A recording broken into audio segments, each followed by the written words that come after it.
First of all, I must thank the Gyan Sarovar to have called me here to deliver a lecture and talk to all of you. I'm really honored to be here. I've heard a lot about this institute being one of the best in the private sector institutes, and maybe one of the first 3, 4 if you combine both public and private, I'm told. And I'm really extremely excited to be here in front of you to be able to address all of you. My subject today is essentially my experiences with management. Since it deals with, or the subject has something to talk about my experiences with management, I would like to tell you a very frank statement that I am not a management student. I'm a management practitioner. I had been a management practitioner, but I haven't done MBA like you people have. Probably you know much more about theory of management than I do. But I must tell you that I have studied management a little bit. During my travels overseas, when I ran companies of thousands of people, I have had a chance to meet Peter Drucker twice. Have had a chance to meet Michael Porter, and I've had lunch with C.K. Prahalad 3 times in San Francisco. So, luckily enough, I do have around 200 books on management and have read a few and have written a book on management in Marathi called Boardroom. The interesting part is that, and that's why I wanted to start about talking about myself for the first 4 or 5 minutes and then go immediately towards the experiences in management. I have never believed in a bookish kind of knowledge in my life. And therefore I don't believe in bookish kind of knowledge even in management for that matter.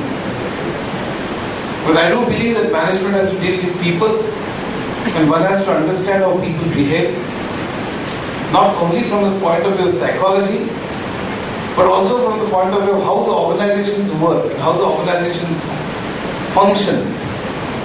How do people get motivated? Why do they work? Why do we work, for instance? Do we work for money? Do we work for prestige, popularity? Why do we work? I mean, that's a question that Maslow and many other people actually thought as a very important question. And there are multiple theories about why do we work, for instance. Now, these are the questions which had challenged me when I was in IIT. In fact, frankly, I didn't even want to go to IIT, as was mentioned during my introduction. I was immensely interested in mathematics, and I wanted to be a wrangler. Somebody told me about IIT, and I got into IIT.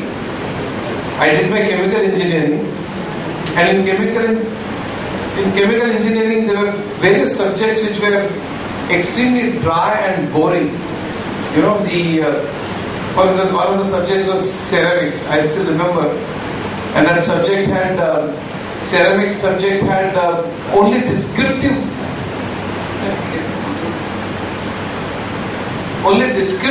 matter. For instance, if you heat silica, then silica will turn red. If you still keep heating silica, then it will turn pink, and so on and so forth. You just sort of mug up several pages and then pour out the answer. And I was not interested in any long kind of answers. I was immensely interested in mathematics rather than long answers.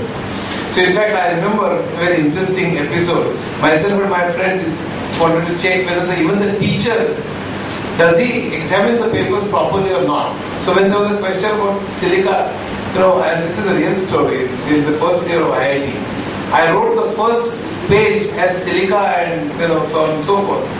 The second page was Babar's history, And the third page was again silica, and the fourth page was Humayun's history, and so on and so forth. I still remember the professor was so sincere, very unromantic, sincere. He taught because you have to teach, but he didn't have any life in what he taught. The subject was very dry anyway. And he gave me 5 marks out of 10. And I asked him, why did he give me 5 marks out of 10? And then he said, Mr. Godbole, turn to the next page. And I turned to the next page and he had encircled something. And I said, he said, Mr. Godbole, Babar was not born in that year. Even if you had written that correctly, I would have given you full mark. You know?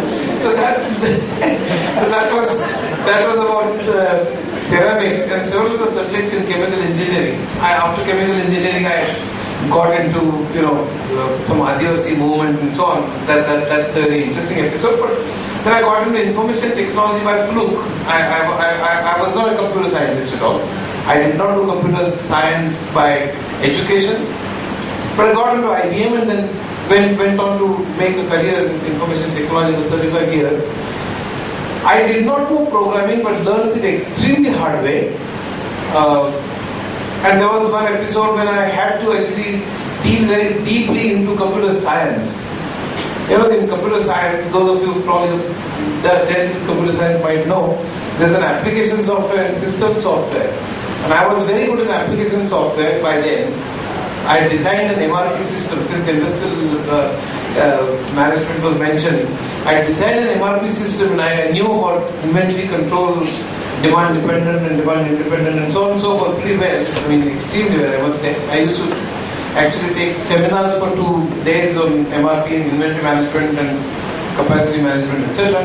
But having done that, I did not know system software. It deals with operating systems, data communication, compilers, and so on and so forth. There was something that compelled me to do this because I was running Patni Computers.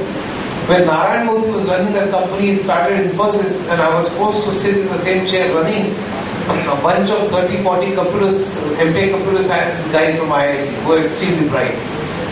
So when they used to discuss about project management, I did not know anything about the subject, so I had to learn that subject myself extremely hard way. But then I managed to write 3 books, as was mentioned, 600 to 800 pages books, which have actually gone worldwide, and Narayan Murthy is full of praise for those books as well. But then I got into management while I was in Patni in a genuine sense, and then I ran companies for the next 25 years, being a CEO or managing director and so on and so forth. And even though I was not taught as an MBA, I learned it the way I had to deal with situations. I made mistakes. I made several mistakes during my career, but I think I made several good choices as well. And I learned a number of things. I had to travel, I had to meet several people, as I've said, and including Michael Porter and truckers, and attended Tom Peters' seminars and so on and so forth. And I had to actually deal with the likes of McKinsey's and Anderson's and so on and so forth. So I knew the language, the lingo, the concepts, and so on. But I ultimately came down to realize that management is you can divide or think of management in 3 layers, basically. First of all, I must tell you, I mean, the professors may not like it, or the management practitioners may not like it. They might actually frown upon me and may repent having called me here. But I must tell you, the management is extremely common sense. There is nothing to be taught in management, to be honest. You rejoice over this statement, but seriously, after having actually practiced management for 25 years, there is literally nothing complicated about management. It's only the management gurus and the management books and the seminars who introduce several unnecessarily difficult terms to confuse you. But by the way, this is also true about accounting. It is also true about computer science, for that matter. In accounting, they introduce several terms and they can talk in the lingo so that nobody else can understand. And that's the whole idea. The idea is to impress somebody else with some terminology. And that, so that the listeners might actually start wondering as to this is going to be something great.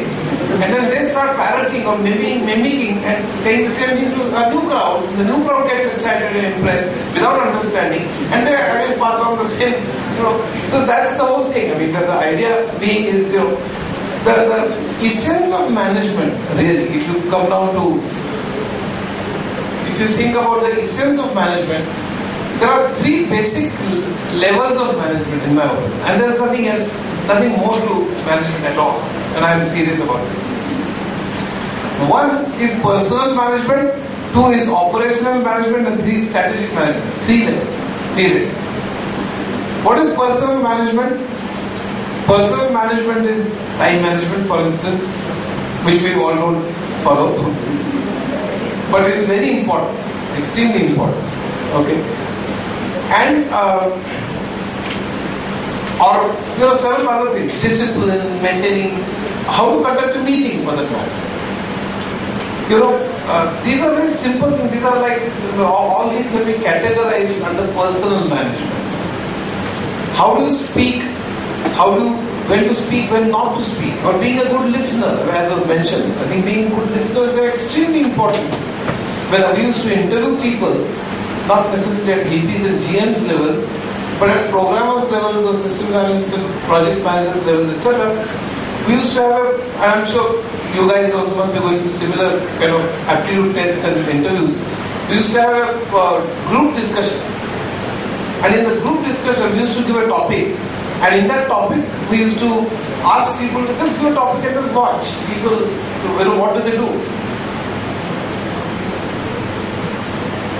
In the group discussion, invariably, there are a few people who aggressively start speaking as if, that's the way they can make impression on the people who are going to select. And that's the worst thing to do.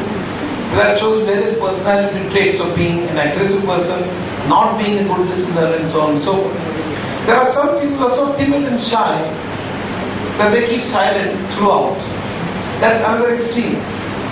But there are people who let others speak, listen to them, think over what others have spoken, think over what actually logic tells them, or rational thinking tells them, and then come out with a very cogent, well-spoken answer, and as little, taking as little time, not being verbose and not just taking 10-20 minutes, but being very succinct, very apt, and expressing in as less number of words, but very meaningful, powerful words. So listen to everybody, compile and compose your answer, and then narrate it in a very cogent manner. That's the way they do, and they are the best people. So I think that's the kind of all this comes under personal management. How to be a good listener, how to formulate an answer, when to speak, how to speak. For instance, even how to speak in front of hundreds of people. If you do not have a stage, if you have stage fright, for instance, or if you don't have stage courage, and I've observed this many times, and I'm saying all this because if you want to be one of the leaders, you need to do all these things. I mean, many of these things. If you do not have stage courage, then what you normally do is out of the entire crowd, pick up a guy or pick up somebody who is less frightening, less threatening, and who looks appears friendly, and then looking at that person, keep talking for half an hour, 1 hour, etc. Just run away after you finish. That's it. Don't bother about what others are thinking, right? But that's the worst thing to do.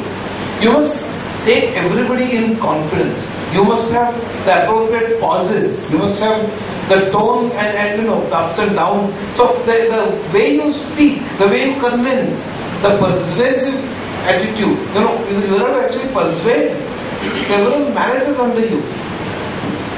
It's not only logic that works necessarily. I'm not saying you need to be illogical and need to use some sort of illogical tricks to, trick them into believing in what you say. But quite a few times, the way you speak, the forcefully but cogently but also politely you speak and convince people, taking their views into account. And after that, you convince them. Look, that is a very important aspect of leadership. It's extremely important. They're talking 4 people, 40 people, or 400 people. Now, I think these are personal issues. How do you manage? How do you speak? How do you manage your time? How do you, how disciplined are you? How do you manage your calendar? How do you conduct meetings? So this is a personal management issue. So 3 levels of management. One is personal, one is operational, one is strategic. What is operational management? Operational management, and let me explain what is operational management and strategic management, then I'll go deep into it so that you'll realize, you get a bigger macro picture, and then we'll sort of go deeper. Operational management is essentially boils down to project management. If you essentially, if you look at our activities, the sigma of all projects, whatever we do, like this function itself, when you organize this function, it is a project. So for a project, you need a podium, you need invitations, you need a brochure, you need this, etc. You need a sequence of events, you need to, so there are multiple things that you need to do. If you are running a factory, then operations management, if you're manufacturing, let's say, car or an evaporator, whatever, so how to get raw materials, how to store stock, how to manage quality, how do you introduce that to shop floor, how do you manage your operations, materials management, and so on and so forth, that becomes a project. If a software project, then how do you do programming? So we'll go into that.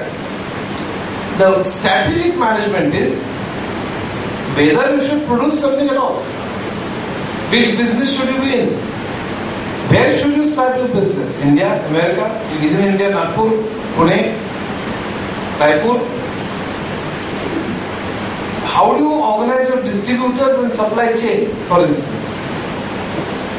That's not a project. That can be considered as a project. But again, that is strategic thinking. Whether you should be in agriculture, industrial services, within industry, which section you should be. How do you select your technology? How do you choose your supply chain? No, these are strategic issues. Should you be, if you manufacture a car, should you also be manufacturing wipers and tires for the car, or should you outsource it? These are the strategic issues. Which business should you be in? Should you be in this business, or should you quit? Which company should you acquire? These are strategies. So there are 3 levels of management. I think that clearly explains, and there's no 4th level, believe me. Clearly, it has to be either in these 3. All management principles have to be expressed in basically these 3 forms.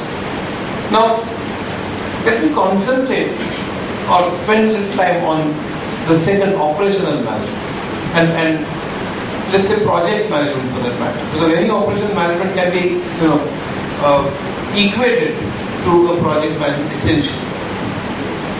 Now what are the elements that go into project management? Now in project management, why does the project fail? And I've identified around 6 reasons why, or 5 to 6 reasons why any project fails. I have myself during my career made several mistakes and several good decisions in many of these. And wherever I recall and remember, I'll probably narrate those. But regardless, there are 5 or 6 reasons why any project fails. Now let's just analyze those, and we'll get a lot of hints and a lot of ideas about what to do and what not to do. How to or how not to do things. And I think that will be very interesting. One is, we must know a goal. Quite a few times you will see people doing something pretty aimlessly without really knowing what they're doing. I'm not talking about politicians, they do that quite often. But I think even otherwise, even in industries, people do a number of things without really knowing what is exactly the goal that they're trying to achieve. So you want to set a goal first. That I want to produce a car which is in the price range of this, which is by the automatic whatever description, which is 2-door, 4-door, and diesel, petrol. So you define the contours, you define boundaries to what you want to do. This is my aim, this is my goal. Where it should be, whatever product it is, or electronics, or automobile, or any furniture, any product. Define what you want to do is the first thing. Now that definition or that desire to manufacture something is an output of strategic thinking. The strategic thinking will tell you whether you should be in furniture business or auto business, etc. And within auto business, whether you should be in the high end or middle end or low end, etc. will be told to you by the strategic thinking portion of the management. Having done that, you enter into the operational management, where now you are given a project to execute. So you have to have a goal which is very clear. The second thing is, having set a goal, you have to know what are the resources that are required to carry out that goal. Which means that, and the resources are, as we say, men, material, and so on. And forget gender reference here. By men I mean human beings, and then material, and etc. So you need to know what it takes to execute that project. Now that's where there is most of the mistakes are made, at least in software industry as well as in most of the other industries, including building and construction industry, in what we call a sizing of the project or estimating the project or scoping the project, which means that I have to know that in order to manufacture this, I have to have, we use bill of materials. So essentially find out what material goes into making this. But importantly, how much time or what kind of labor or what kind of skills are required to manufacture a certain item has to be properly estimated. Quite a few times, and most of the time, the projects get delayed because the estimation is not done properly. And in software industry, for instance, as well as Mr. Paitenka will know, quite a few people who've done software business, quite a few mistakes are because the estimation is not done properly at all. The third, after you do the estimation and you know what kind of people are required, or what categories and what skills, then the third thing that you need to do is hire people, recruit people. How do you recruit people? And that's, I think, an extremely important step. I mean, the important, by recruiting, I mean recruiting for the project. They may have been recruited in the company before the project commences. But by recruiting, I mean including them in the project, from the company itself, or maybe include them from outside. But how do you recruit? How do you find out whether people are actually good enough for that project or not? And that's where most of the, quite a few mistakes are made during the project execution, because there's such a shortage of people, especially in the software industry, computer industry, and many other industries. Good people are always, there's a tremendous shortage for very good people in the industry. So you make do with people who are not of that caliber. There's also another tendency which you must know and you have to fight against. And I think I really love what Steve Jobs used to say. Steve Jobs used to say that you have to have people who are far better than you who are working under you. And that's something we don't do. Please understand this. Quite a few times. Why don't we do that? Because if I have people who are better than me working under me, then they'll replace me. We never think that if I have excellent people working under me, then the entire company, the product will be very good, the company will go up, company will grow, and therefore I also will be given far higher responsibilities and we all will grow. That's not the thought that comes to our mind. The first thought is that I have to have somebody who is not as good as I am. Which is not saying too much, because you are never too good. But essentially, the persons who are working under you should not be as good as you are. And if that is the case, then you are definitely creating a mediocre company. In fact, I want to share my experience. In all the companies that I worked, when I hired my senior VPs or general managers, senior VPs for instance, who used to report to me, I used to obviously interview my senior VPs myself, because they used to report to me. But when senior VPs used to hire VPs, I used to be present for one level below me in the interview. The reason is, if senior VP does not hire excellent VPs because of the reason that I just gave you, so that they feel insecure. If they hire very good talent VPs under them, they feel insecure. So that senior VPs don't hire excellent VPs, and I'm creating a mediocre company. So I have to insist that you can shortlist, I have no problem. For the final interview, I want to be present. So for VPs interviews which senior VPs used to conduct, when I was the CEO, I used to be present in that interview. And I used to request my senior VPs that when VPs will interview general managers, the senior VPs need to be present. And VPs for maybe project manager, and up to that level, up to a certain level. You can obviously extend to programmers level. But essentially the idea being is that unless you create a company of excellent people, you are not going to create a remarkable company who is going to do something extraordinary. So all the companies are essentially people driven. You also heard this statement ad nauseam, I'm sure, that people matter and people are most important. But this is really extremely true. the important thing is, unless you recruit and hire people who are of exceptionally good quality, and that goes not just for general recruitment of the company, but also for the projects. That unless you hire people who are of exceptional quality, you are not going to not just execute that project well, but also not going to create a company which excels and which strives for excellence all the time. So it's very nice to have that as maybe some mission statements which are like infinite times repeated same statements in all companies. That's pretty meaningless in my opinion. The visions and mission statements have to permeate your actions, day to day, every minute. That's what matters. Not just sort of statements hung on the wall. They are meaningless. I've never been for a formal, you must have realized by now what kind of person I am. A very formal kind of, same statements repeated theoretically. That means nonsense. I think it has to actually be seen in your actions every day, every minute. And that speaks volumes and far more than maybe many statements which are hung on every wall. Walls which I see in companies, even in the US, right? It's pretty meaningless. To the highest level of customer satisfaction and stakeholders is the same kind of rubbish. That's absolutely meaningless. The important thing is, how do you execute that and make all the people see it from your actions and your rules, as I've said, in let's say for hiring rule.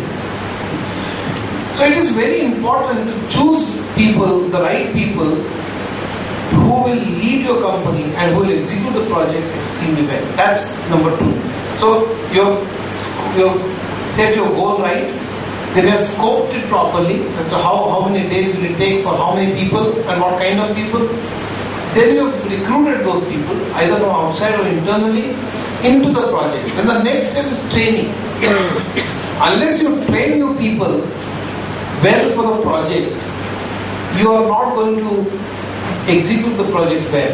And most of the times, again, I've seen in software, especially that happens because everybody is in a great hurry. If I don't do this, Wipro is going to do this, TCS is going to do this, or some of the companies is going to do this. So I have to execute that project in 3 months.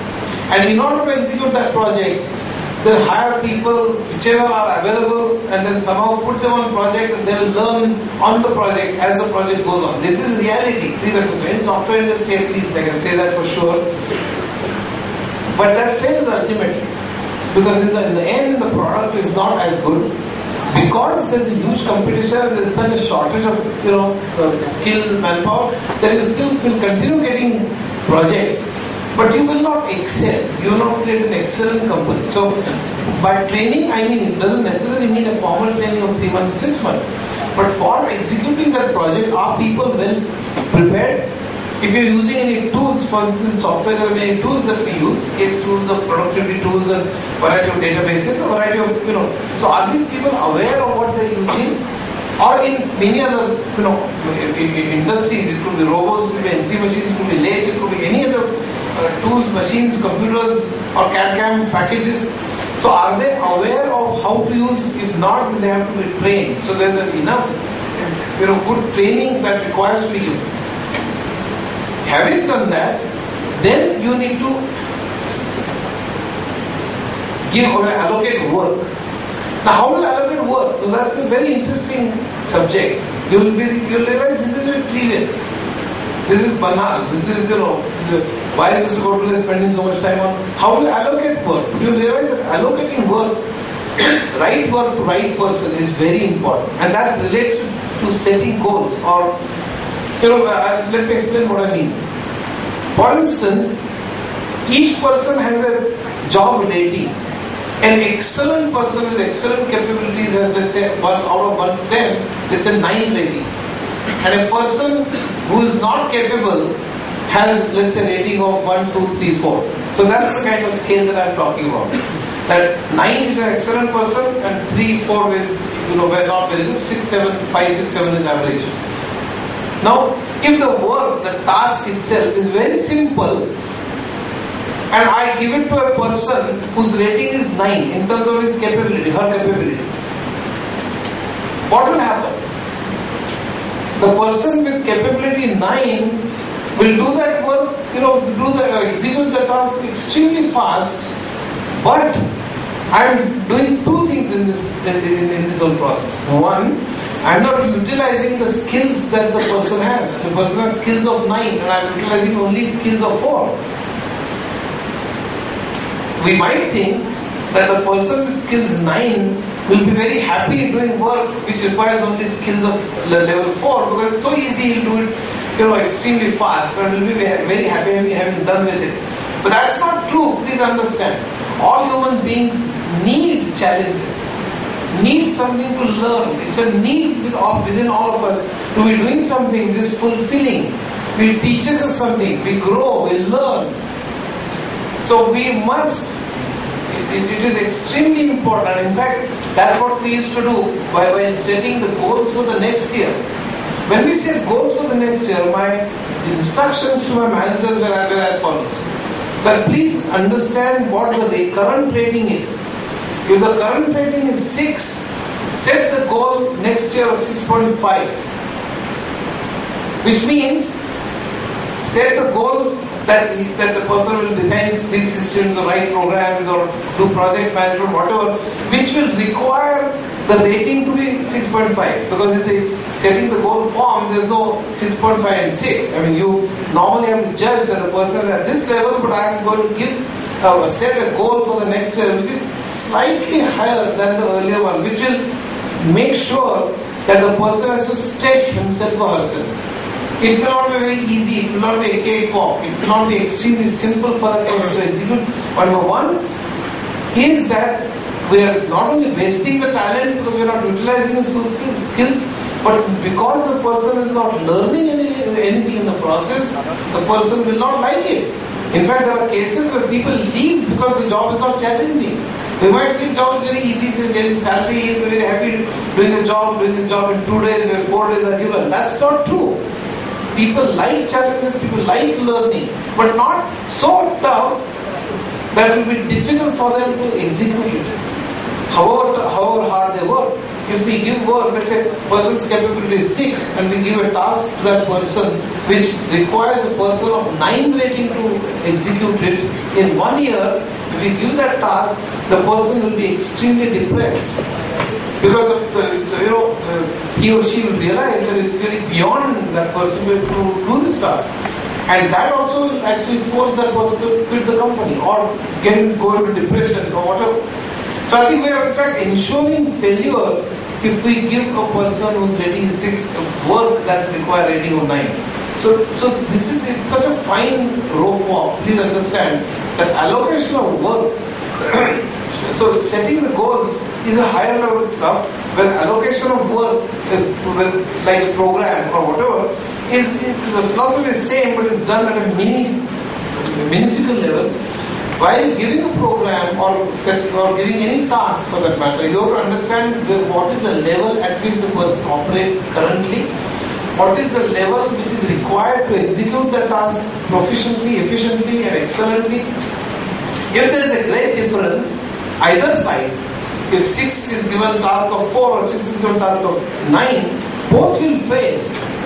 So you have to plan it properly so that the person is given slightly higher than the existing level so that the person has to strive, learn and grow in the process and company also gains.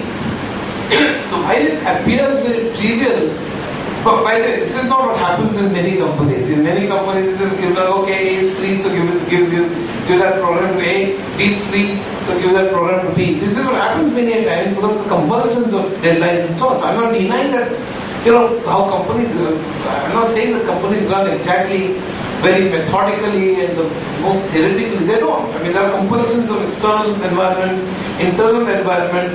So suddenly people leave their jobs and you have to give that task, shift that task to somebody else, etc. So I'm very aware of this. But as far as possible, if you give a good amount of thought to all these steps, the project is less likely to fail. That's all I'm trying to say. So, we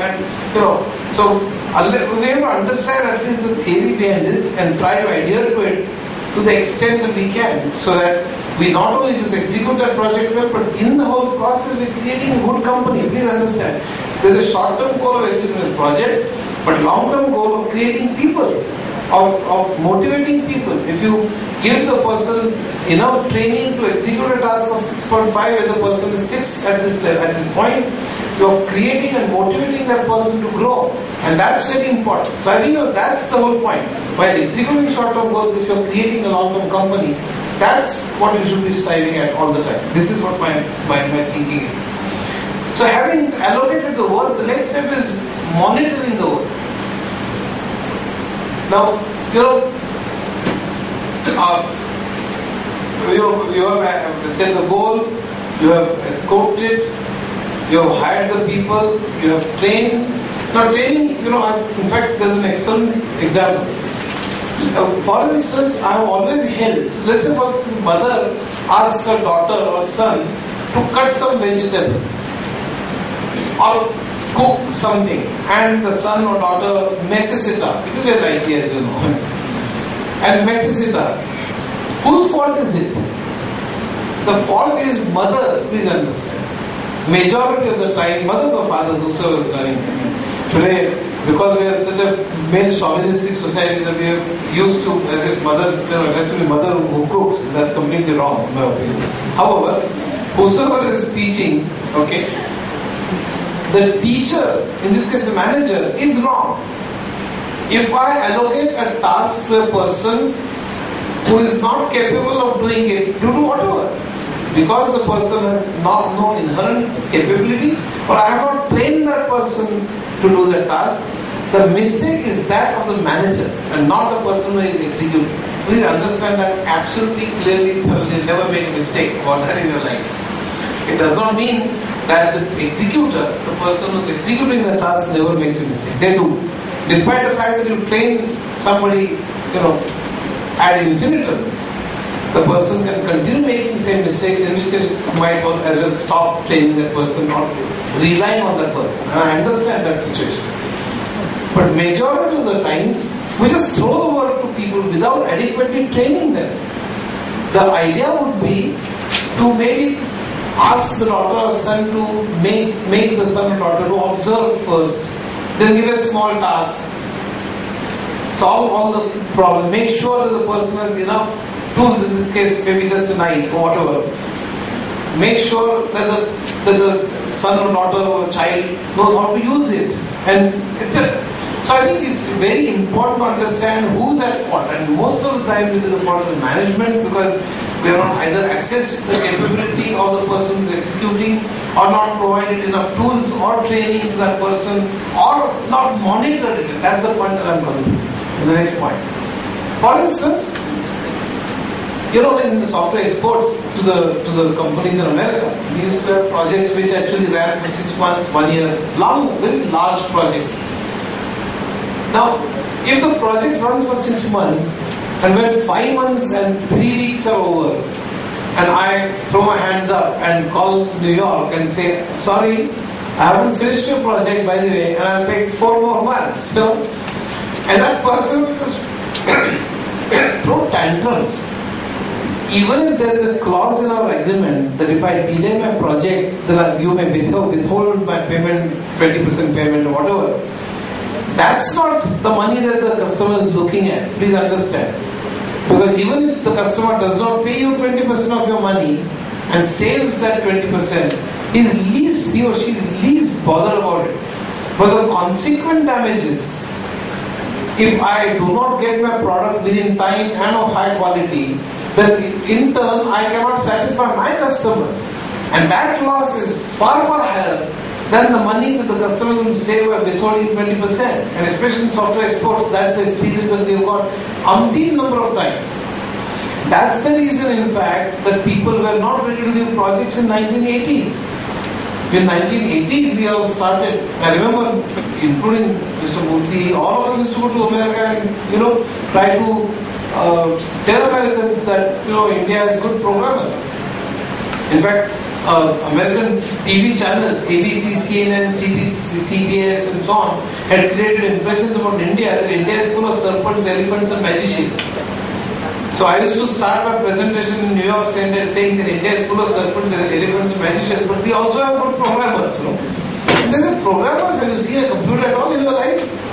See, India is computers. I mean, there is a complete disbelief in the credit, completely incredulous. I mean, they did not trust me or us.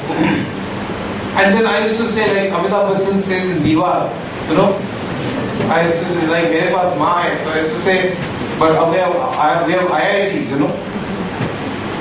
So my expectation was to just get up and embrace me, saying, "Oh, that's fantastic." But he used to say, "What is the long form of IIT? What is this IIT business?" He was not aware of IITs at all at that time. So I had to actually tell him what IITs were and so on.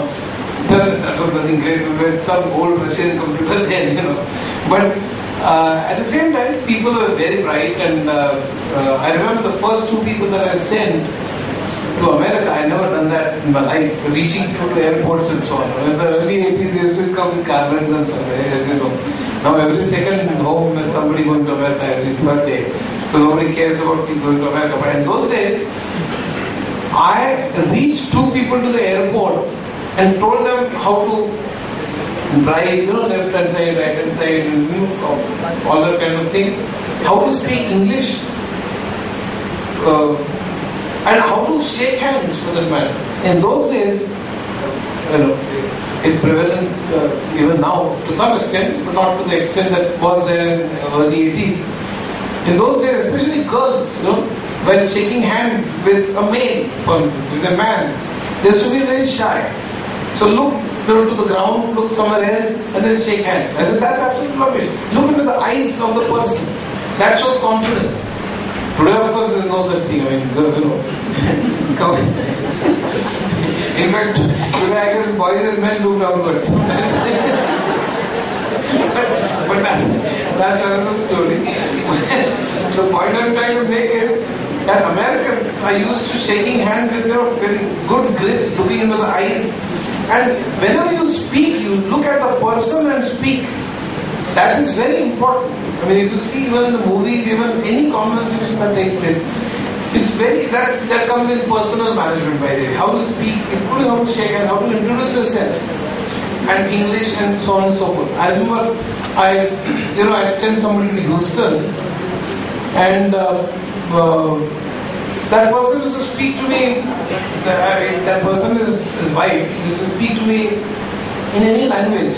I had a rule that everybody has to speak in English during the office hours, especially when there's somebody who doesn't understand English, because that was impolite for that person who doesn't understand English. So I had a rule.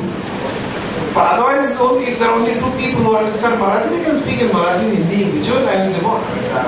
Ultimately, languages of communication. But if you are speaking in front of somebody who doesn't understand Marathi, it's actually impolite to that person. And I had a rule, strict rule, that then you have to speak in English. This person used to speak to me in Marathi after office hours about music and Kishore Monkar, Ravi Shankar and all that. And I had sent that couple to Houston. Every month I had to go to America and talk to my customers, and some employees used to call me. So this couple called me for dinner. And when I sat down for dinner, normally we say, don't feel shy, eat properly, In Marathi we say, Nazu naka. So this woman came out of the kitchen, and she felt now she's in America, so she has to speak in English. So she said, Mr. Godbole, eat shamelessly, eat shamelessly. I was so impressed with that woman, I must tell you. The reason is nobody in my life I have encountered who's understood my real nature so fast.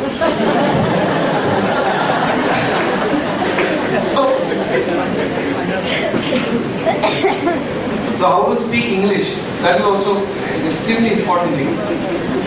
So, basically in the 80s, we sent hundreds of people to America because they had to see those people working under their nose every day in and day out.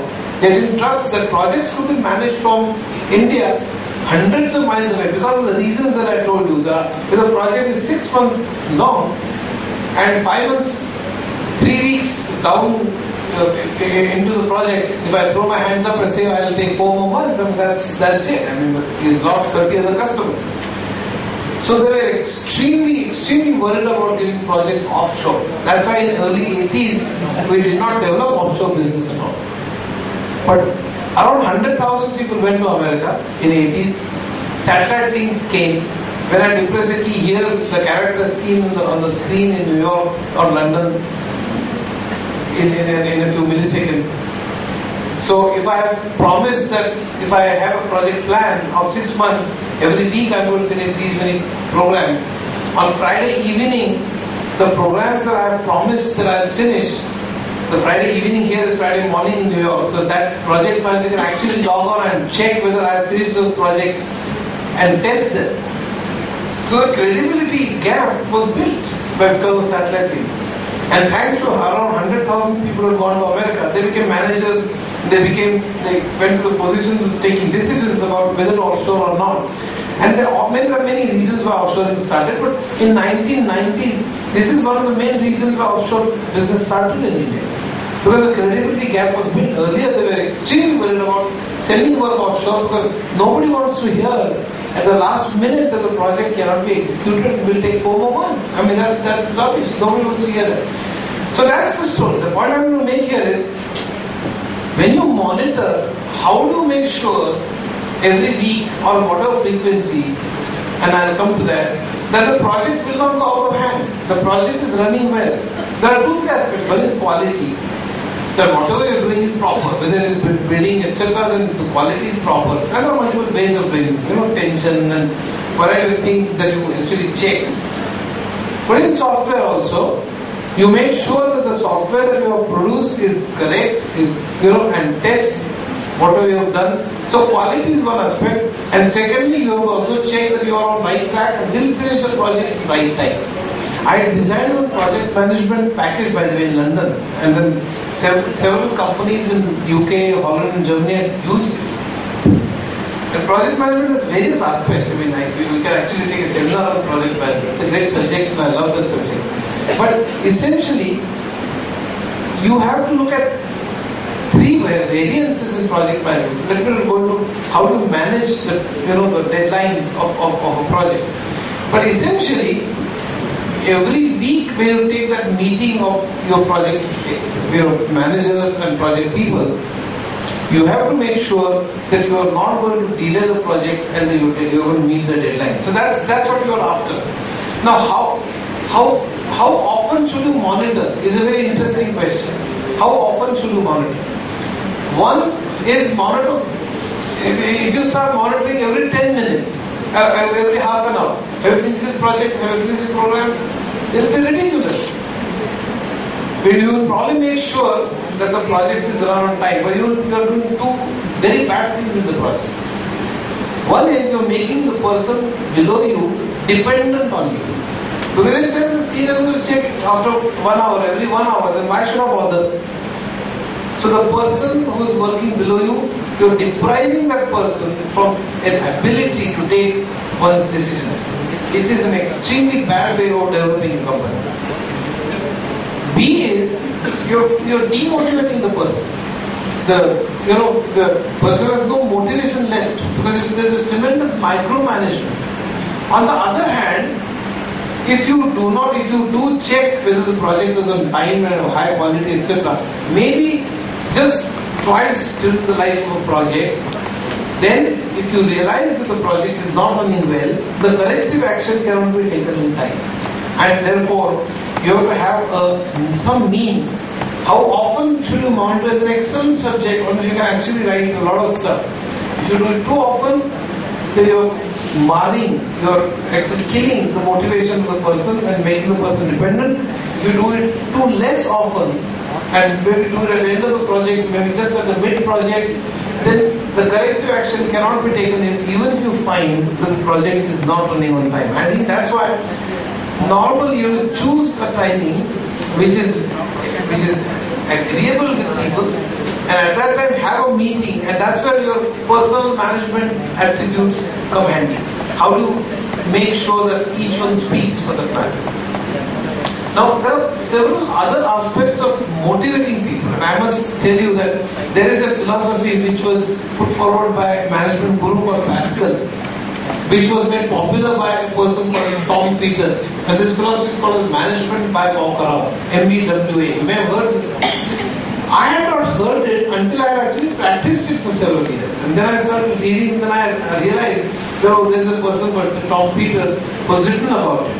Management by walk around clearly means that you have to walk around the floor or walk around the company and talk to people. And I've had several excellent experiences. But that, I don't do that because it's actually written on page number 26 of some management book. I've made that way. I talk to people, I like talking to people on a variety of subjects. And when I used to run companies like Centel or L&T, etc., and L&T, especially thousands of people, company, 12 international offices, and 4 in America, some in Europe, some in Australia, some in Japan, etc. And various centers in Chennai, 400 people, and Pune, 600 people, Bombay, 800 people, that kind of stuff. And all the center heads and marketing heads of various companies reporting to you, you have to not only look at strategic management and operational management and personal management, all 3 levels, but you have also to